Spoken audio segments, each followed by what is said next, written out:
Sometimes the worst day of your life becomes the moment that defines who you really are. Sometimes getting fired from the job you thought would be your forever career becomes the universe's way of putting you exactly where you need to be. And sometimes when you think you've lost everything, two military helicopters screaming through the sky will remind you that some things matter more than a paycheck, more than pride, and more than the safety of staying invisible.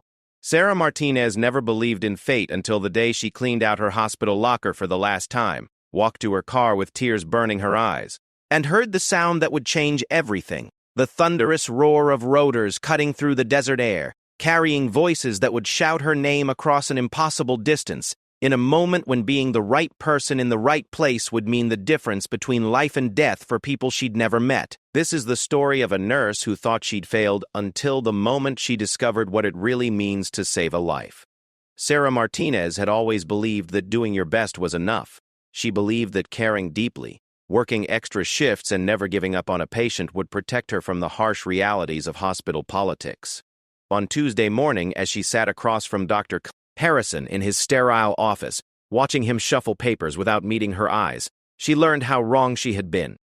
The words hit her like a physical blow. Budget cuts, restructuring, last hired, first fired, 23 years old, fresh out of nursing school, with student loans that felt like a mountain on her shoulders, and now unemployed. Dr. Harrison's voice became background noise as Sarah stared at the framed certificates on his wall, thinking about how proud her parents had been when she graduated, how her little sister had bragged to everyone that her big sister was going to save lives. "We'll provide a positive reference, of course," Dr. Harrison was saying, his voice carrying the practiced sympathy of someone who had delivered this speech before.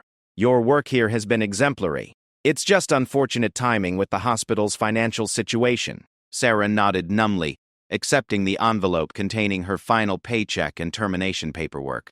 Her hands shook slightly as she signed the documents, and she hoped Dr. Harrison wouldn't notice. She had worked at Riverside General for 8 months, and in that time she had genuinely believed she was building something meaningful.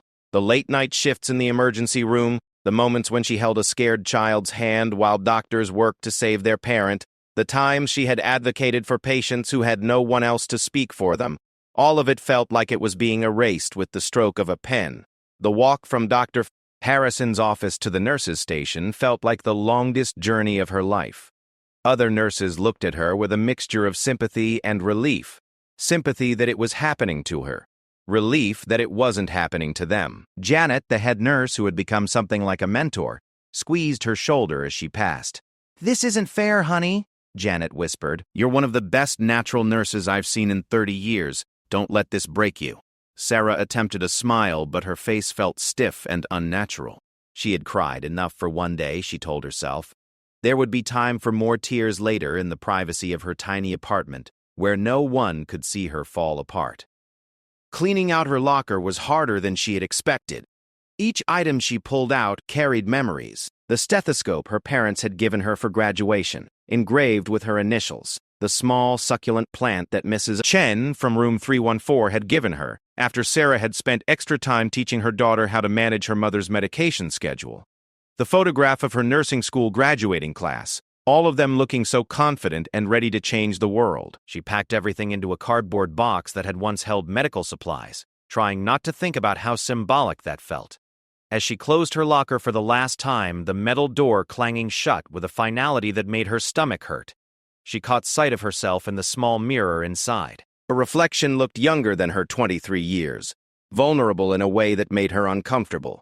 Her dark hair was pulled back in the neat bun she had perfected for work, but strands had escaped throughout the morning of stress and disappointment. Her brown eyes, usually bright with determination, looked dull and defeated.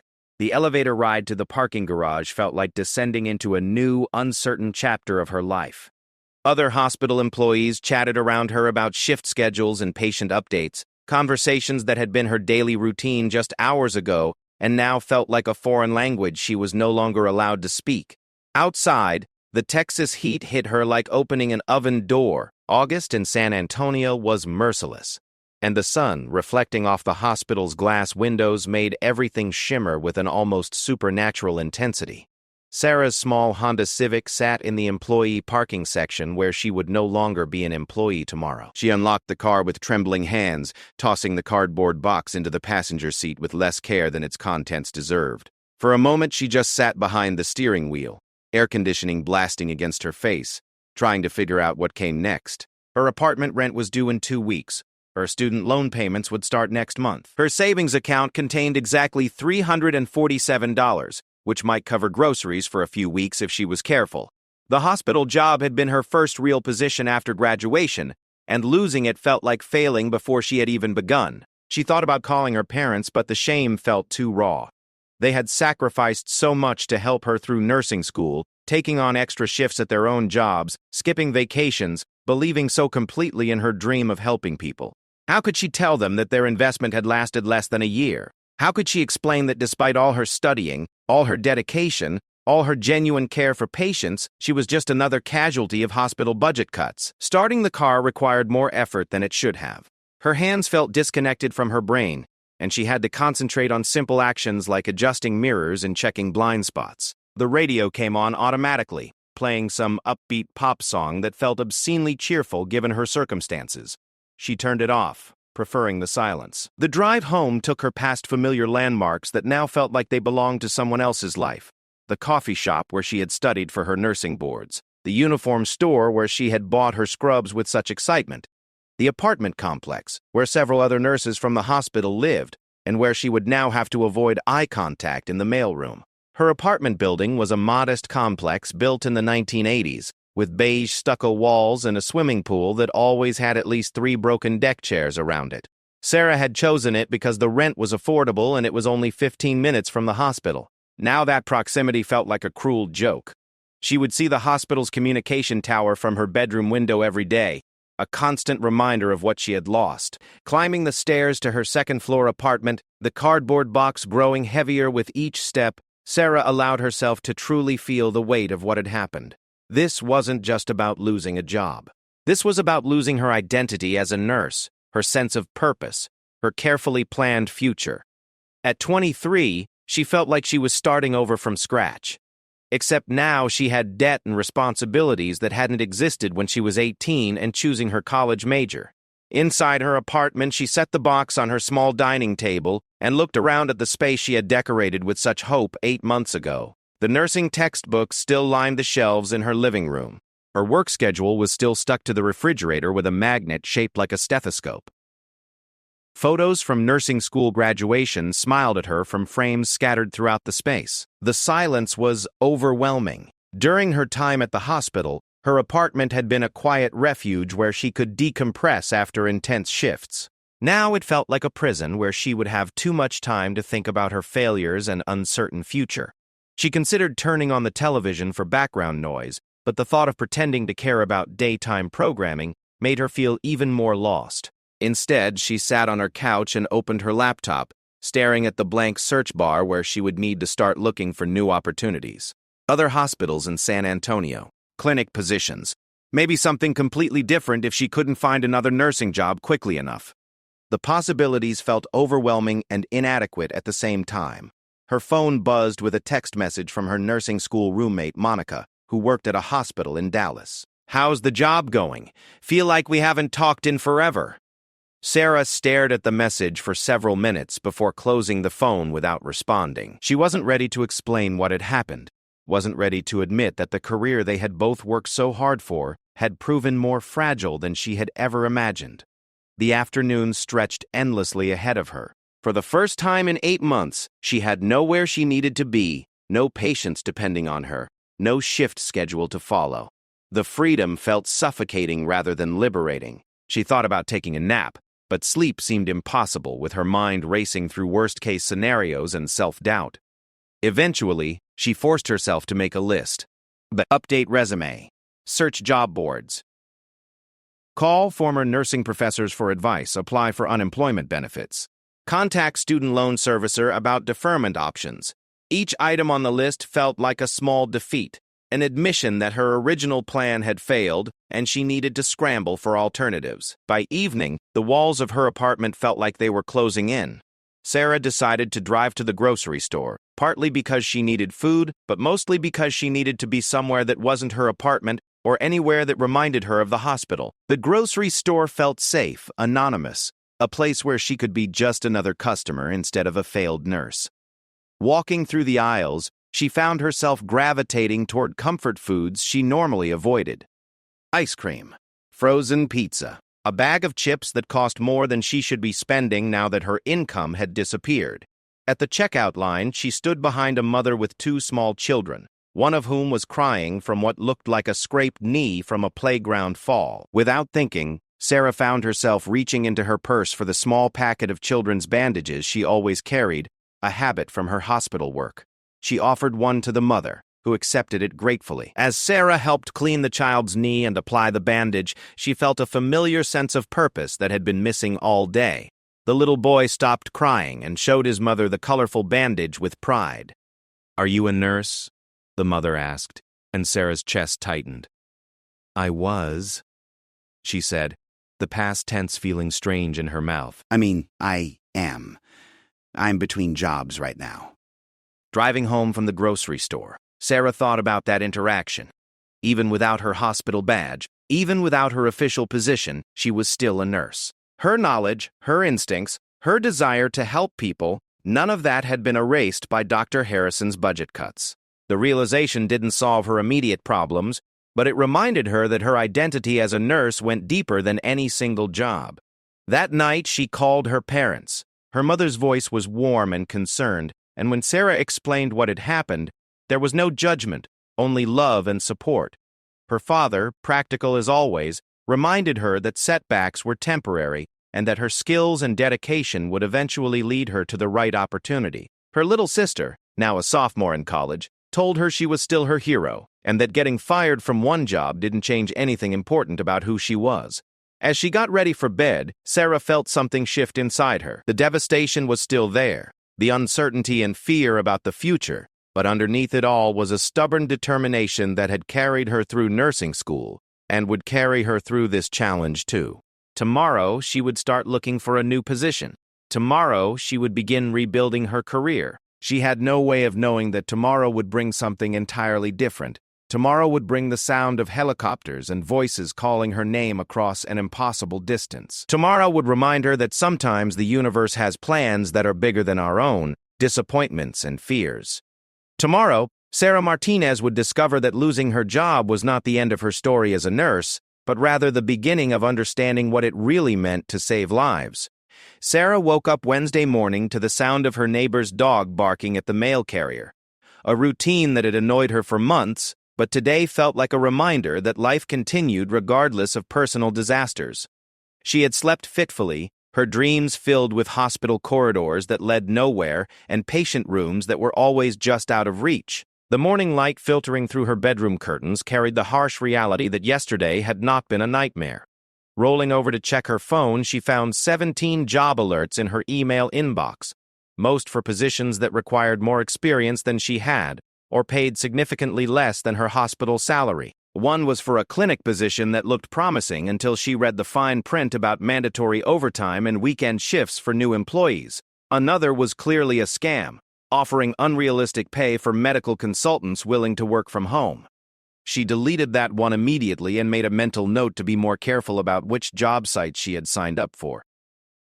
Her coffee maker gurgled to life as she stood in her kitchen, still wearing the oversized t-shirt she had slept in, trying to summon the motivation to face another day of job searching. Through her kitchen window, she could see other residents of her apartment complex heading off to their jobs, briefcases and coffee cups in hand, their lives following predictable patterns that she envied. She wondered if any of them had ever experienced the vertigo of having their entire professional identity yanked away overnight. The newspaper she rarely read had been delivered to her door, and she brought it inside more out of curiosity than habit. The headlines were the usual mix of local politics, sports scores, and human interest stories that normally wouldn't have caught her attention. But today, with nowhere else to be and nothing pressing to do, she found herself reading more carefully than usual. There was an article about budget cuts affecting multiple hospitals in the region, and Sarah realized she wasn't alone in her situation. The knowledge was simultaneously comforting and depressing. Her phone rang just as she was considering whether to shower and dress professionally for a day of online job applications or to embrace unemployment by staying in comfortable clothes. The caller ID showed Janet from the hospital, and Sarah's heart jumped with an irrational hope that maybe there had been a mistake. Maybe the budget situation had been resolved overnight. "Honey, I know this is hard, but I wanted you to know that Dr. Patterson in the cardiac unit specifically asked about you this morning," Janet said without preamble. "He was really upset about the layoffs, and he wants to keep your resume on file for when they start hiring again. He said you had excellent instincts during that cardiac emergency last month." Sarah remembered the incident Janet was referring to. An elderly man had come into the emergency room with what initially appeared to be indigestion, but which Sarah had suspected might be something more serious based on subtle changes in his coloring and breathing. Her persistence in advocating for additional tests had led to the discovery of a minor heart attack that might have been missed otherwise. At the time, she had felt proud of her clinical judgment. Now it felt like a cruel irony that her instincts had been proven right after she was no longer employed to use them. "That's kind of him," Sarah said, meaning it despite the bitter taste the conversation left in her mouth. "I appreciate you letting me know. There's something else," Janet continued, her voice taking on a more cautious tone. "I probably shouldn't tell you this, but the word around here is that they rushed the layoff decisions. Administration is already getting feedback about losing good people. There might be opportunities to come back if you're interested and if you haven't found something else by then." The possibility dangled in front of Sarah like a lifeline, but she forced herself not to grab onto it too eagerly. Waiting around for a maybe was not a sustainable plan, especially with bills due and savings that wouldn't last long. She thanked Janet for the information and promised to stay in touch, but after hanging up, she felt more unsettled than hopeful. The idea that her firing might have been premature made it hurt more, not less. Determined to be productive despite her emotional turmoil, Sarah spent the morning tailoring her resume for different types of positions. Clinic work required emphasizing her experience with routine care and patient education. Hospital positions needed focus on emergency response and collaboration with medical teams. Home healthcare opportunities would value her communication skills and ability to work independently. Each version of her resume felt like she was reinventing herself, and she wondered if potential employers would see through the careful wording to the insecurity underneath. By lunchtime, she had submitted applications to 8 different positions, ranging from a pediatric clinic across town to a nursing home that specialized in dementia care. The applications blurred together in her mind. Cover letters explaining her dedication to patient care, salary requirements that were lower than she wanted to admit, and references who would hopefully remember her positively despite her brief tenure at Riverside General. The afternoon brought an unexpected phone call from Monica, her nursing school roommate, who had apparently been trying to reach her since her unanswered text the day before. Sarah found herself explaining the situation while pacing around her living room, surprised by how relieved she felt to finally tell someone her own age what had happened. "That's absolutely ridiculous," Monica said, her voice carrying the righteous indignation that Sarah had been too shocked to feel herself. 8 months? They barely gave you a chance to prove yourself. Are you sure there wasn't something else going on? Like were you butting heads with someone in administration? Sarah considered the question seriously. Had she been too outspoken during staff meetings?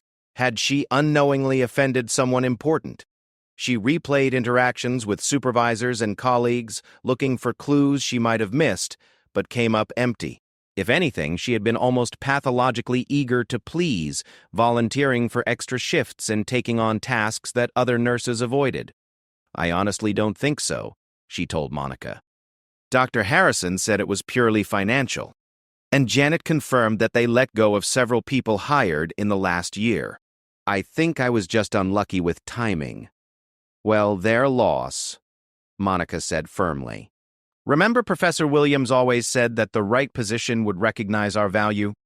Maybe this is the universe pushing you toward something better." Sarah wanted to believe that, but sitting in her apartment with a pile of medical bills on her kitchen table and job applications pending in cyberspace, it was hard to see the bigger picture that Monica was describing.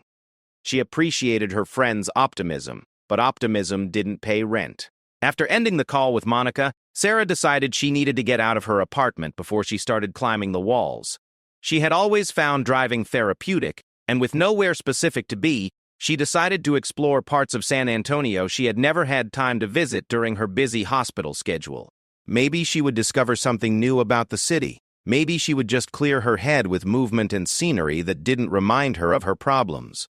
She drove south toward the outskirts of the city, where suburban developments gave way to more rural areas, dotted with small ranches and agricultural properties. The landscape was different from what she was used to seeing during her daily commute to the hospital, more open and less hurried.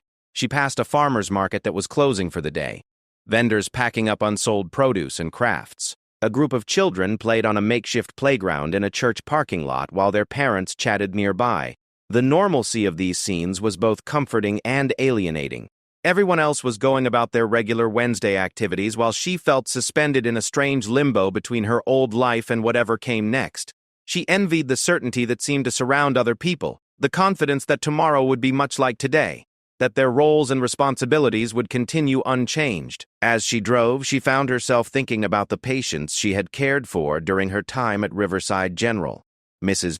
Garcia, the elderly woman who had been admitted with pneumonia and who had taught Sarah basic conversational Spanish during her recovery. Tommy, the 8-year-old who had broken his arm falling from a tree and who had made her a drawing of a nurse with superpowers. Mr. Williams, the veteran who had been brought in after a heart attack and who had talked about his granddaughter's upcoming graduation while Sarah monitored his vital signs. These people had trusted her with their care, had relied on her expertise and compassion during some of their most vulnerable moments. The connection she had formed with patients had been the part of nursing that fulfilled her most deeply, more than the technical skills or medical knowledge. Losing access to that kind of meaningful work felt like losing a part of herself. Her phone buzzed with a text message, and she pulled into the parking lot of a roadside diner to check it safely. The message was from an unknown number, and her heart jumped with hope that it might be a response to one of her job applications. Instead, it was a spam message about refinancing student loans, which felt like the universe's idea of a cruel joke. The diner looked like it had been serving travelers for decades, with faded signs advertising homemade pie and coffee that was always fresh. Sarah realized she hadn't eaten since her hurried breakfast, and the idea of sitting somewhere that wasn't her apartment or related to job searching appealed to her. She locked her car and walked inside, grateful for the air conditioning and the comforting smell of comfort food. The interior was exactly what she had expected. Red vinyl booths, black and white checkered floors, and a counter where a few local regulars sat discussing whatever passed for news in this small community. A waitress with graying hair and comfortable shoes approached her with a menu and a smile that seemed genuinely welcoming. "Just passing through, honey?" the waitress asked as Sarah settled into a booth near the window. "Something like that," Sarah replied, not wanting to explain her current situation to a stranger, but appreciating the human contact after a day of solitude. She ordered a grilled cheese sandwich and tomato soup, comfort food that reminded her of childhood lunches with her grandmother. As she waited for her meal, she watched the other customers and tried to imagine their lives. The man at the counter reading a farming publication. The young couple in the corner booth sharing a piece of pie. The truck driver studying a map while drinking coffee. All of them seemed to have clear destinations and purposes that she envied. When her food arrived, it tasted better than she had expected, and she found herself eating slowly, reluctant to finish and return to the uncertainty waiting for her back home.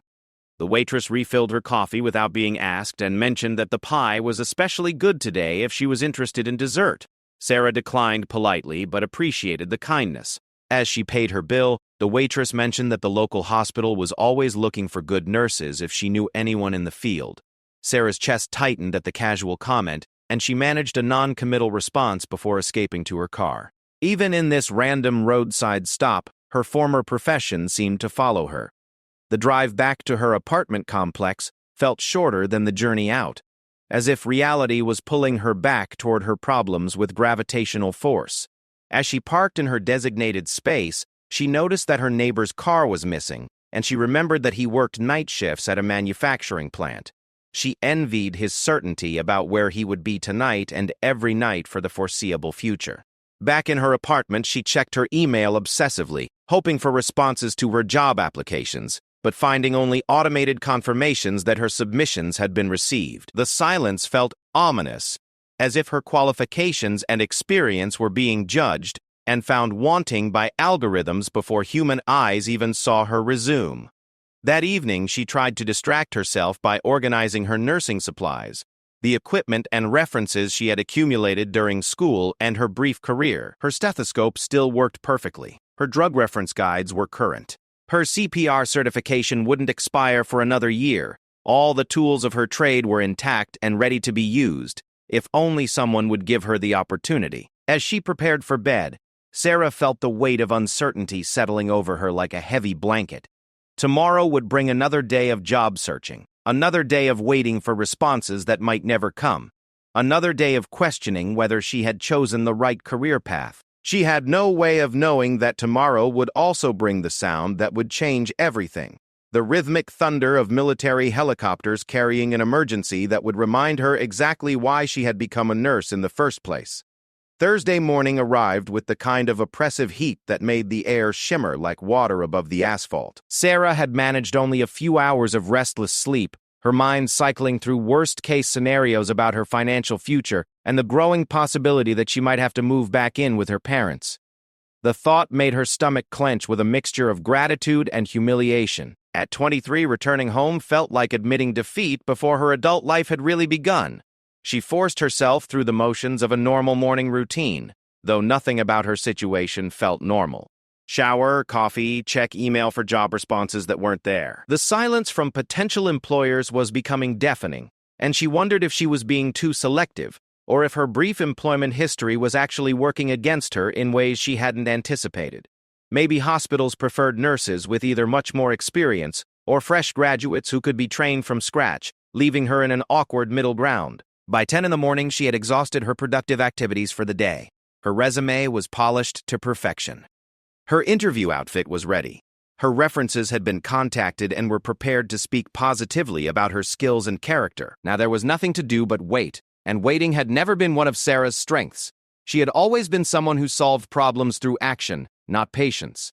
Desperate for something to occupy her mind, she decided to clean her apartment with the kind of thoroughness that usually only happened before important visitors or major holidays. She scrubbed baseboards that didn't need scrubbing, organized closets that were already organized, and wiped down surfaces that were already clean. The physical activity helped burn off some of her nervous energy, but it also gave her too much time to think. As she worked, her mind kept returning to the patients she had cared for at Riverside General. There was something profoundly unsettling about the idea that those people had trusted her with their health and safety, and now she was unemployed and questioning her competence. It felt like a betrayal of that trust, even though she knew logically that budget cuts had nothing to do with her abilities as a nurse. Around noon, she decided she needed to get out of her apartment again. The walls felt like they were pressing in on her, and she couldn't shake the feeling that she was wasting time that should be spent more productively, even though there was nothing productive left to do. She grabbed her car keys and headed for the door, not sure where she was going but certain she couldn't stay inside any longer. The heat outside was punishing, even for someone who had lived in Texas her entire life. The sun seemed to press down on everything with personal malice, making the air thick and difficult to breathe. Sarah's car had been sitting in the parking lot long enough that the steering wheel burned her hands when she first touched it, and the seatbelt buckle was almost too hot to handle. She drove aimlessly through neighborhoods she rarely visited, past strip malls and chain restaurants and housing developments that all looked variations on the same theme. San Antonio was sprawling and diverse, but from inside an air-conditioned car on a Thursday afternoon, it felt monotonous and endless. She considered stopping at a movie theater for the air conditioning and the distraction, but the idea of sitting alone in the dark watching other people's fictional problems felt depressing rather than entertaining. Eventually, she found herself on a highway heading toward the outskirts of town, where the urban landscape gradually gave way to more rural areas. She had no particular destination in mind, but the movement felt better than sitting still, and the scenery provided something to focus on besides her anxious thoughts. The radio offered a steady stream of country music and talk shows that required no mental investment from her. About 30 miles outside the city, she passed a sign for a state park that she had heard about but never visited. On impulse, she decided to stop. The park entrance fee was modest, and the idea of walking on trails that had nothing to do with her current problems appealed to her. Maybe being in nature would provide some perspective, or at least some relief from the circular thinking that had dominated her last 2 days. The park was surprisingly busy for a weekday afternoon, with families enjoying picnics and hikers taking advantage of the earlier hours before the heat became truly unbearable. Sarah paid the entrance fee and picked up a trail map from a volunteer who looked like he had been hiking these paths for decades. He recommended a moderate trail that would take about an hour and offer some nice views without being too challenging in the current temperature. The trailhead was crowded with people preparing for their hikes, applying sunscreen and filling water bottles and consulting maps. Sarah felt out of place without hiking gear or athletic clothes, but she was determined to spend at least some time outdoors. She started down the recommended trail wearing her regular sneakers and carrying a water bottle she had found in her car. Walking helped clear her head in a way that driving hadn't. The physical exertion required just enough focus to quiet her mental chatter, and the natural surroundings provided a welcome change from the urban environment where she had been stuck. The trail wound through areas of scrub brush and rocky outcroppings that were home to birds and small animals she rarely noticed in her daily life. About 20 minutes into her hike, she encountered an elderly man sitting on a bench beside the trail, breathing heavily and looking distressed. Her nursing instincts kicked in immediately, and she approached him with the kind of calm concern that had become second nature during her hospital work. "Are you feeling all right, sir?" she asked, noting that his face was flushed and he was sweating more profusely than the heat alone would explain. "Just catching my breath," he said. But his voice carried a strain that suggested something more serious than normal exertion. "Probably bit off more than I could chew with this heat." Sarah introduced herself and asked if she could check his pulse, explaining that she was a nurse. The man, who said his name was Frank, seemed relieved to have someone with medical training nearby. His pulse was rapid and irregular, and his skin felt clammy despite the heat.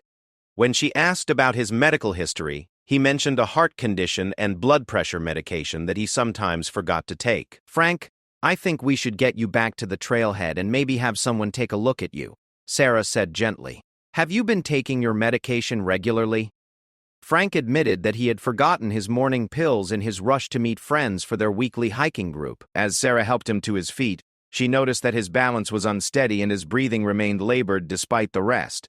Her clinical assessment suggested that he might be experiencing a cardiac event, but she couldn't be certain without proper equipment. The walk back to the trailhead felt endless as Sarah supported Frank and monitored his condition.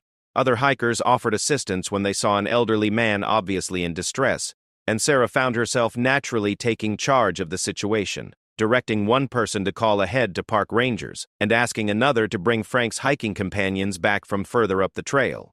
At the trailhead, Sarah was relieved to find that park rangers were already responding to the call.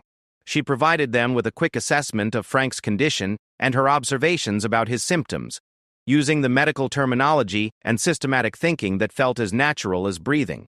The rangers had basic medical training and equipment, but they agreed with her recommendation that Frank needed to be evaluated at a hospital. As they waited for an ambulance, Frank's wife arrived, having been contacted by the park rangers. She was clearly frightened but trying to stay calm, and Sarah found herself providing the kind of reassurance and explanation that she had given to countless family members during her time at Riverside General. She explained what she had observed, what the rangers were doing, and what would likely happen at the hospital. "Thank God you were here," Frank's wife said, squeezing Sarah's hand. "I don't know what would have happened if he had been alone when this started." The ambulance arrived within 15 minutes, and the paramedics took over Frank's care with the kind of professional competence that Sarah recognized and respected. Before they left, the lead paramedic asked her about her assessment and observations, clearly valuing her input as a fellow healthcare professional. For the first time in days, Sarah felt useful and competent, reminded of why she had chosen nursing in the first place. After the ambulance departed, Sarah sat in her car for several minutes, processing what had just happened. The encounter with Frank had reminded her that medical emergencies didn't respect schedules or employment status. People needed help regardless of whether she currently had a job, and her training and instincts were still intact regardless of her employment situation. The drive back to town felt different than her earlier aimless wandering. She had been reminded of her purpose and capabilities, even if she currently didn't have a formal way to use them. The interaction had also reinforced her commitment to finding another nursing position, not just for financial reasons, but because she genuinely wanted to continue helping people like Frank. Her phone rang as she was navigating back onto the main highway. The caller ID showed a number she didn't recognize, and her heart jumped with hope that it might be a response to one of her job applications. Instead, it was Frank's wife calling to let her know that he was stable at the hospital and the doctors had confirmed he was experiencing a mild cardiac episode that would require medication adjustments but wasn't life-threatening. The doctors said you probably saved his life by recognizing the symptoms and getting help so quickly, she told Sarah. I wanted to make sure you knew how grateful we are. After hanging up, Sarah felt a complex mixture of emotions, pride in her clinical judgment, and ability to help someone in need, sadness that she wasn't currently working in a setting where she could use those skills regularly, and a renewed determination to find a way back into nursing, no matter how long it took or how many applications she had to submit. As she approached her apartment complex, she noticed unusual activity in the sky above the city. Military helicopters were flying in formation toward the southwest, their distinctive silhouette and sound marking them as different from the medical helicopters she was familiar with from the hospital. She wondered briefly what kind of training exercise or mission would require multiple aircraft in the middle of the afternoon. The helicopters disappeared beyond the horizon, and Sarah turned her attention back to the immediate concerns of her own life. She had emails to check, applications to follow up on, and a budget to calculate for the 100th time. The encounter with Frank had reminded her of her capabilities and purpose, but it hadn't solved the practical problems of unemployment and looming bills. That evening, as she prepared a simple dinner in her kitchen, Sarah felt something had shifted in her perspective. The encounter with Frank had been a reminder that her value as a nurse wasn't dependent on having a current job or a perfect employment history. Her knowledge, skills, and instincts were intact, ready to be used when the right opportunity presented itself. She still had no way of knowing that the helicopters she had seen were carrying wounded soldiers from a training accident at a nearby military base.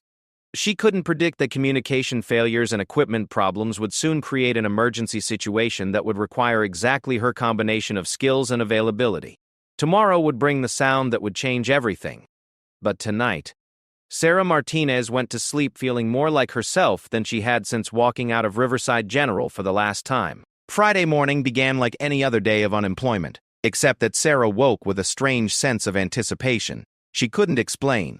The encounter with Frank at the state park had reminded her that emergencies didn't follow schedules, and somehow that knowledge made her feel more alert, more ready for whatever might happen. She dressed in clothes that were comfortable but presentable, a habit she had developed from never knowing when she might need to make a good impression or respond to an unexpected opportunity. The morning job search routine had become depressingly familiar. Check email for responses that weren't there. Browse job boards for positions that either required more experience than she had or paid too little to cover her expenses. Submit applications with cover letters that tried to sound enthusiastic about opportunities she was only pursuing out of necessity. The process felt mechanical and dispiriting, but she forced herself to continue because stopping felt like giving up completely. Around 11 o'clock, her phone rang with a call from Janet at Riverside General. Sarah answered eagerly, hoping for news about potential rehiring opportunities. But Janet's voice carried a different kind of urgency than she had heard before. Sarah, honey, I'm calling because we've got a situation developing, and I wanted to give you a heads up that you might be hearing some unusual aircraft activity today, Janet said, her words coming faster than usual. There's been an accident at the military training facility about 40 miles southwest of here. Multiple casualties, and they're having some kind of communication problem that's affecting their normal transport protocols. Sarah felt her pulse quicken. Military casualties meant serious injuries, the kind of trauma care that required every available resource and experienced professional. Are they bringing patients to Riverside? She asked. That's the thing, Janet continued, and Sarah could hear the frustration in her voice. We're prepared to receive casualties, but there's some kind of mix-up with their coordination. The military aircraft are having radio problems, and they can't get clear directions about which civilian hospitals are best equipped to handle what they're dealing with. It's a mess, and people are trying to sort it out. But in the meantime, there are seriously injured soldiers in aircraft that aren't sure where to go. The situation Janet was describing sounded like the kind of nightmare scenario that emergency response teams trained for but hoped never to encounter. Sarah had learned about mass casualty incidents and communication failures during her nursing education, but experiencing one in real life was something she had never faced. Is there anything I can do? Sarah asked, already knowing the answer but needing to offer anyway. Not officially, Janet said carefully. But if something develops and they need additional personnel, I wanted you to know what was happening. Sometimes in emergencies, they'll accept help from qualified volunteers, especially if regular channels are overwhelmed. After hanging up with Janet, Sarah found it impossible to focus on her normal morning activities. She kept thinking about wounded soldiers in aircraft that couldn't find the right landing sites, about families somewhere who didn't know their loved ones were injured, about the chaos and confusion that must be affecting everyone involved in the emergency response. She turned on local news stations, but the military accident wasn't being covered yet, probably due to security protocols and the ongoing nature of the emergency. The lack of information made everything feel more uncertain and urgent. She imagined hospital emergency departments preparing for casualties they couldn't get clear information about, military commanders trying to coordinate rescue efforts with incomplete communication systems, and injured personnel wondering why their evacuation was taking longer than expected. Unable to sit still, Sarah began checking and organizing her nursing supplies with an urgency she hadn't felt since her last shift at the hospital. She verified that her stethoscope was working properly, confirmed that her CPR certification was current, and reviewed medication calculations in her head. If she ended up being called to help in any capacity, she wanted to be as prepared as possible. The sound started as a distant hum that she initially attributed to normal air traffic around the city, but as it grew louder and more distinct, Sarah recognized the rhythmic whump, whump, whump of heavy military helicopters. The sound was different from the medical helicopters she knew from the hospital, deeper and more powerful, suggesting aircraft designed to carry substantial loads across significant distances. Standing at her kitchen window, Sarah could see the helicopters approaching from the southwest, flying lower than normal air traffic and in a formation that suggested urgency rather than routine operations. There were two of them, large and dark against the clear Texas sky, their presence impossible to ignore, even for people who had no knowledge of the emergency they represented. As the helicopters passed over her apartment complex, Sarah could hear that their engines sounded strained, as if they were pushing harder than normal operational parameters would suggest. One of the aircraft was flying slightly lower than the other, and she thought she could see unusual markings or damage on its exterior, though the distance and speed made it difficult to be certain. The helicopters continued toward the city center, presumably heading for one of the major hospitals or medical facilities that would be equipped to handle trauma casualties. Sarah watched until they disappeared beyond the buildings and trees, but the sound of their engines remained audible for several more minutes, a reminder that somewhere above the city, seriously injured people were depending on the successful resolution of whatever communication and coordination problems had complicated their evacuation. 15 minutes later, the sound returned, but this time it was different. Instead of the steady progression toward a destination, the helicopters seemed to be circling, their engines alternating between different power levels, as if the pilots were unsure about their next move. Sarah stepped outside onto her apartment balcony to get a better view and was surprised to see the aircraft much closer than before, low enough that she could make out details of their construction and equipment. One of the helicopters was clearly in distress. Dark smoke trailed from one of its engines, and its flight pattern was erratic compared to its companion. The second aircraft was flying in close formation, as if providing guidance or support, but both were obviously struggling with some kind of operational problem that went beyond the communication issues Janet had mentioned. As Sarah watched, the damaged helicopter began to lose altitude, not in a controlled descent, but in the kind of emergency maneuver that meant the pilots were fighting to maintain control. The aircraft was heading toward an open area near a shopping center about a mile from her apartment complex, and she realized with growing alarm that she might be witnessing a crash landing rather than a planned emergency stop. Without thinking about the decision, Sarah grabbed her car keys and her small medical kit, the basic supplies she had maintained since nursing school out of habit, and the kind of preparedness that characterized people in medical fields. If the helicopter was going down with injured personnel aboard, there might be casualties on the ground as well as in the aircraft, and every available medical professional could be crucial in the first few minutes after impact. The drive to the area where the helicopter seemed to be heading took her through residential streets where other people had obviously heard the aircraft and come outside to investigate. Some were pointing at the sky and taking pictures with their phones, but most seemed to understand that they were witnessing an emergency rather than entertainment. Sarah drove as quickly as traffic would allow, trying to calculate how long it would take emergency responders to reach the area, if the helicopter actually went down. She arrived at the shopping center parking lot just as the damaged helicopter touched down hard, about 200 yards away, in what appeared to be an open field behind the commercial buildings. The impact sent up a cloud of dust and debris, and even from her distance, Sarah could see that the landing had been anything but controlled. The second helicopter circled overhead, apparently trying to provide assistance or communication, but unable to land safely in the same area. Emergency sirens were already audible in the distance, but Sarah knew from her hospital experience that the first few minutes after a trauma incident were critical for survival. She parked as close as she safely could and ran toward the downed helicopter, her medical training overriding any concerns about her own safety or her current unemployment status. As she approached the aircraft, she could see movement inside the passenger compartment, which meant at least some of the people aboard were conscious and mobile. The helicopter's crew was working to shut down systems and secure the aircraft, while several people in military uniforms were helping others exit through the main cargo door. Sarah could immediately assess that while the crash landing had been dramatic, it appeared that the aircraft's safety systems and the skill of the pilots had prevented a catastrophic outcome. "I'm a registered nurse," Sarah called out as she reached the group of people surrounding the helicopter. "Is anyone injured?" A man in military fatigues who appeared to be in charge turned toward her with obvious relief. "Ma'am, we've got 3 personnel with injuries from the original training accident, plus 2 crew members who may have been hurt in the landing.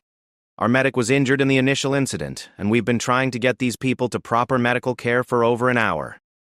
Sarah's nursing instincts took over completely, pushing aside any uncertainty about her authority or current employment status. This was exactly what she had been trained for, and the people in front of her needed help regardless of whether she currently had a job at a hospital. She quickly assessed the visible casualties, noting that 2 of the injured appeared to have fractures or other orthopedic injuries, while a third was showing signs of a possible concussion or head trauma. "What's your biggest medical concern right now?" she asked the military commander, already moving toward the most seriously injured person. "At 1, he said, pointing to a young soldier who was conscious but appeared disoriented and was bleeding from a head wound. He was unconscious for several minutes after the initial accident, and he's been getting worse during transport." Sarah knelt beside the injured soldier and began the systematic assessment that had become second nature during her hospital training. She checked his pupils, assessed his level of consciousness, and examined the head wound to determine whether it was superficial or potentially serious. Her examination suggested a significant concussion with possible intracranial pressure, exactly the kind of emergency that required immediate hospital care. As she worked, she could hear the approaching sirens getting closer, and the second helicopter was maintaining its overhead position, apparently serving as communication relay for the ground situation. But the soldier under her care needed interventions that couldn't wait for the arrival of ambulances, and Sarah found herself making the kind of rapid clinical decisions that defined emergency nursing. "Do you have any medical supplies on board?" she asked the commander. "Basic field supplies, but nothing sophisticated," he replied. "Our regular medic has the advanced equipment, but he's one of the casualties." Sarah instructed the military personnel to help position the head-injured soldier for optimal breathing and circulation while she examined the other casualties. The 2 soldiers with apparent fractures were in pain but stable, and the helicopter crew members had been shaken up in the crash landing but didn't appear to have serious injuries. The first ambulance arrived within 5 minutes of Sarah's initial assessment, followed quickly by fire department emergency medical teams and additional ambulances. As the professional emergency responders took over patient care, Sarah provided them with rapid, thorough reports on her findings and the interventions she had initiated. "Are you with the flight crew?" one of the paramedics asked her as they prepared to transport the head-injured soldier. "I'm a registered nurse," Sarah replied. "I happened to be nearby when they went down." The paramedic nodded with the kind of recognition that healthcare professionals shared when they encountered each other in emergency situations. "Good assessment work. This guy would have been in trouble if he had waited much longer for intervention." As the casualties were loaded into ambulances and transported to area hospitals, Sarah found herself standing in the field beside the damaged helicopter, still holding her medical kit and trying to process what had just happened. In the space of less than an hour, she had gone from unemployed nurse checking job boards to first responder at a military aircraft emergency, using every skill she had learned in nursing school and during her brief hospital career. The military commander approached her as the emergency vehicles departed. Ma'am, I want to thank you for what you did here. You may have saved that soldier's life, and you definitely made a difference for all of our people. Do you mind if I ask your name for our incident report? Sarah Martinez, she replied, still feeling slightly surreal about the whole situation. I just did what any nurse would do. But even as she said it, Sarah knew that what had happened here was more significant than routine nursing care. She had been in exactly the right place at the right time, with exactly the right skills and availability to make a difference when people desperately needed help. The universe, it seemed, had its own plans for how her nursing career would continue. Plans that had nothing to do with hospital hiring committees or budget cuts. As she drove home, Sarah's phone was already ringing with calls from news reporters who had somehow gotten her contact information, but she ignored them. What mattered wasn't the attention or recognition, but the reminder that being a nurse was about more than having a job title or working in a specific facility. It was about being ready to help when help was needed, regardless of circumstances or employment status. Tonight, somewhere in San Antonio hospitals, soldiers were receiving the care they needed because she had been available and prepared to act when a crisis developed. Tomorrow would bring new challenges and continued uncertainty about her career future, but today had reminded her exactly why she had become a nurse in the first place. The phone calls started before Sarah had even finished her morning coffee on Saturday. News outlets that had somehow tracked down her contact information wanted interviews about her role in the helicopter emergency. A local television station wanted to film a segment about civilian heroes. The Military Public Affairs Office wanted to arrange a formal recognition ceremony. Sarah politely declined all of them, explaining that she had simply done what any nurse would do in the same situation. What she couldn't explain because she was still processing it herself was how profoundly the experience had affected her understanding of what it meant to be a nurse. For the first time since being fired from Riverside General, she felt certain about her professional identity in a way that had nothing to do with employment status or institutional approval. She was a nurse because that's who she was, not because of where she worked or who signed her paychecks. The most meaningful call came from Colonel Martinez, no relation, despite the shared surname, from the military base where the training accident had occurred. He wanted to provide an update on the injured soldiers and to discuss something that might interest her professionally. All 5 casualties were expected to make full recoveries, largely because of the quality of emergency care they had received both during transport and immediately after the helicopter incident. Ms. Martinez, I've been in contact with the civilian hospitals that treated our personnel, and multiple doctors have specifically mentioned your initial assessment and emergency care, the colonel explained. Your interventions for the soldier with the head injury likely prevented a much more serious outcome. The emergency room physician said your documentation and handoff to the paramedics was better than what they usually receive from some experienced emergency medical technicians. Sarah felt a flush of professional pride, but the colonel wasn't finished. I'm calling because our medical corps has an ongoing partnership with civilian hospitals in this region for emergency response training and personnel exchange. After what happened yesterday, I've been authorized to explore whether you might be interested in a position that would utilize your skills in both military and civilian emergency medical situations. The opportunity the colonel described was unlike anything Sarah had imagined when she started her nursing career. The position would involve training with military medical units, providing backup support for civilian emergency responses, and working in a trauma center that served both military personnel and civilians. The salary was competitive, the benefits were comprehensive, and the work would be exactly the kind of high-stakes emergency nursing that had drawn her to the profession in the first place. I would need to know more details, of course, Sarah said, trying to keep her voice professional despite her growing excitement. But yes, I would definitely be interested in learning more about this opportunity. They arranged to meet the following week for a formal interview and tour of the facilities. As Sarah hung up the phone, she realized that getting fired from Riverside General, as devastating as it had felt at the time, had led directly to her being available and geographically positioned to help during an emergency that had now opened a door to a career opportunity she never could have pursued while employed elsewhere. Later that morning, Janet called with news that was both vindicating and irrelevant to Sarah's current situation. Riverside General had reversed its decision about the recent layoffs and was offering to rehire all the nurses who had been let go, with full benefits and retroactive pay for the time they had been unemployed.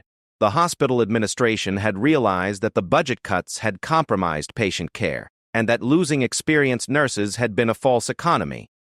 "They want you back, honey," Janet said, her voice carrying both excitement and uncertainty. "Dr. Patterson specifically requested that you be offered your old position, and they're willing to provide a salary increase as an incentive to return." 6 days ago, this phone call would have felt like salvation, like validation that she belonged in nursing and that her termination had been an unfair mistake. Now, with the military medical position on the horizon and a clearer understanding of her own capabilities and preferences, the offer felt like a step backward rather than forward. She thanked Janet sincerely for advocating for her and asked for a few days to consider the opportunity, but she already knew what her answer would be. The weekend brought a steady stream of unexpected contacts. Monica, her nursing school roommate, called after seeing news coverage of the helicopter incident online. Her parents called, having heard about their daughter's involvement in a military emergency through the local news before Sarah had a chance to tell them herself. Neighbors she barely knew stopped her in the apartment complex parking lot to ask if she was the nurse they had seen on television, even though she had successfully avoided most of the media attention. Most meaningfully, she received a card in the mail from Frank, the elderly hiker she had helped at the state park just 3 days earlier. His wife had tracked down her address somehow and wanted to update her on his condition and express their continued gratitude for her quick thinking and assistance. Frank was recovering well from his cardiac episode, and his doctors had adjusted his medications to prevent similar incidents in the future. "We've been telling everyone about the angel nurse who appeared on the hiking trail just when we needed her most," the note read. "Little did we know you would be helping other people in even more dramatic ways just a few days later. Some people are just meant to be where they're needed most." Reading Frank's note, Sarah was struck by the pattern that seemed to be emerging in her life. Every time she found herself in a situation where she could use her nursing skills to help someone, she was reminded not only of her competence, but of her sense of purpose. The hospital job had provided structure and steady income, but these unplanned encounters with people who needed medical help had provided something more essential: confirmation that she was living the life she was meant to live. Sunday brought a different kind of phone call, one that would have seemed impossible just a week earlier. The call came from Dr. Elizabeth Chen, the chief medical officer of San Antonio's largest trauma center and teaching hospital. Dr. D.A.S. Chen had been contacted by military medical leadership about the helicopter incident and had reviewed the reports of Sarah's emergency response care. "Ms. Martinez, I understand you're currently between positions," Dr. Chen said. "I also understand that you provided exceptional emergency care under difficult circumstances this week, and that you're considering opportunities in military emergency medicine. I'm calling because our trauma center has an opening for an emergency department nurse with your background and demonstrated capabilities, and I wanted to discuss it with you before you make any commitments elsewhere." The position Dr. Chen described would place Sarah in one of the busiest and most respected emergency departments in Texas, working with trauma cases that ranged from routine emergencies to the most complex medical situations in the region. The emergency department served as a training site for emergency medicine residents and trauma surgery fellows, which would provide ongoing opportunities for learning and professional development. The salary was significantly higher than what she had earned at Riverside General, and the benefits package included tuition assistance for nurses who wanted to pursue advanced degrees. "We're looking for nurses who can think quickly under pressure and make sound clinical judgments in situations where there may not be clear protocols to follow," Dr. Chen explained. "Your actions this week suggest that you have those qualities, and your nursing education background indicates that you have the technical knowledge to support advanced emergency care." By Sunday evening, Sarah found herself in the remarkable position of having 3 different job opportunities to consider: returning to Riverside General with improved conditions, pursuing the military medical position that would combine civilian and military emergency care, or joining the trauma center that would provide the most advanced civilian emergency nursing experience available in the region. A week ago, she had been unemployed and doubting her competence. Now she had to choose between multiple opportunities that all recognized and valued her skills. She spent Sunday evening creating a detailed comparison of the 3 options, weighing factors like career growth potential, financial compensation, work environment, and personal fulfillment. But as she worked through the analysis, she kept returning to the feeling she had experienced while providing emergency care to the injured soldiers and to Frank at the state park. Those moments had reminded her that the most satisfying aspects of nursing came from being able to help people during their most vulnerable and frightening experiences. Monday morning, she made her decision. She called Dr. Chen first to accept the position at the trauma center, explaining that she was excited about the opportunity to work in a challenging emergency environment with ongoing learning opportunities. The position would start the following week, giving her time to complete the orientation process and familiarize herself with the trauma center's protocols and procedures. Next, she called Colonel Martinez to thank him for the military medical opportunity and to explain that she had decided to pursue civilian emergency medicine, at least for the immediate future. He was understanding and mentioned that the military would be interested in collaborating with her in her new position if opportunities for joint training or emergency response arose. Finally, she called Janet at Riverside General to decline their offer to return, explaining that she had accepted a position that would provide better opportunities for professional growth in emergency nursing. Janet was disappointed but not surprised, and she wished Sarah well in her new career direction. The conversation with Janet brought an unexpected sense of closure to the experience of being fired. Sarah realized that she was no longer angry or hurt about the termination. Instead, she was grateful that it had forced her out of a comfortable but limited situation and into circumstances that had revealed capabilities she hadn't known she possessed. Getting fired had been devastating at the time, but it had also been necessary for her to discover what kind of nurse she really wanted to be. Tuesday morning, Sarah drove to the trauma center for her first day of orientation, wearing new scrubs and carrying the same medical equipment that had seemed so useless during her week of unemployment. As she parked in the employee garage and walked toward the hospital entrance, she felt a confidence and excitement about her nursing career that had been missing during her time at Riverside General. The orientation process was comprehensive and demanding, covering everything from the trauma center's approach to emergency care to the specific protocols for different types of critical patients. Sarah was paired with an experienced emergency nurse named Kevin, who had worked in trauma centers for 15 years and had a reputation for being an excellent teacher as well as an outstanding clinician. Emergency nursing is different from floor nursing or clinic nursing, Kevin explained as they reviewed the emergency department layout. Everything happens faster, you have less complete information about patients, and you have to be comfortable making clinical judgments with limited data. Some nurses love the intensity and challenge. Others find it too stressful and unpredictable.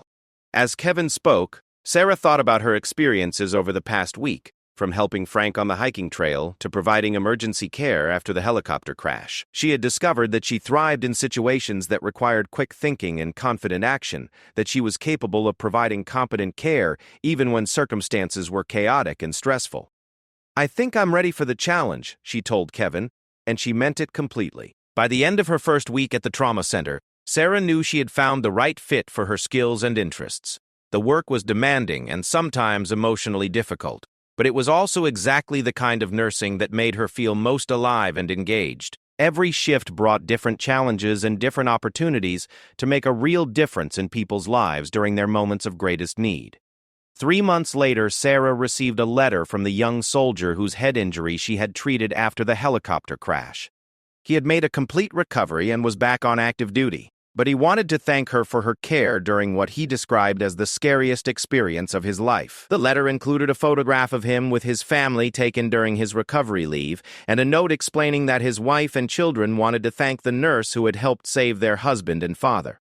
Reading the letter in the trauma center break room during a quiet moment between patient cases, Sarah reflected on the journey that had brought her from unemployed and uncertain to confident and professionally fulfilled. Getting fired from Riverside General had felt like the end of her nursing career, but it had actually been the beginning of understanding what kind of nurse she was meant to be. She folded the soldier's letter carefully and tucked it into her locker next to the thank you card from Frank and his wife. These reminders of the difference she had made in people's lives were more meaningful than any job title or salary, though she was grateful to now have both, a position she loved and the financial security to build the life she wanted. Sometimes, Sarah thought as she prepared to respond to the next emergency call, the worst thing that happens to you turns out to be exactly what you needed to find your way to where you belong. Sometimes, getting fired becomes the first step toward finding your calling. And sometimes, When you're ready to help, and the universe needs someone to be in the right place at the right time, everything works out exactly as it should.